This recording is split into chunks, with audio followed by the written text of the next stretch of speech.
Hey Oklahoma, I'm Fox 25 Chief Meteorologist Jack Griffin. The current time is a little after 6:50 on this Sunday evening, and as you can still see, a lot of daylight out there thanks to our later sunsets now that we are in daylight saving time. So that happened, as we all know, early on this morning, and it was a nice Sunday today. So hopefully you're able to get outside and enjoy things. Things are starting to green up a little bit as well as bloom. However, we are still looking at there to be actually some fire danger potential for the forecast for our Monday. And the reason for that is because temperatures will be back into the 80s with some breezy winds out of the southwest. So the fire danger will be kind of low, but it's not going to be zero. Just because, as you can still see, not only are we starting to see some areas of blooming, we're still also very dry as well. However, our attention remains still on the chance for some severe weather as we head on into our Tuesday.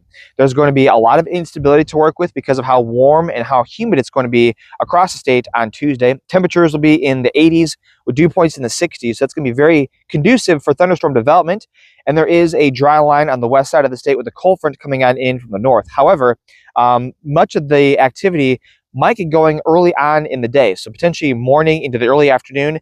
And if that ends up happening, there might be a bit more in the way of just overall storm coverage that can help to lower that severe weather potential. That's not a slam dunk. We're still looking at the chance for storms to produce large hail, damaging winds, and even a tornado threat.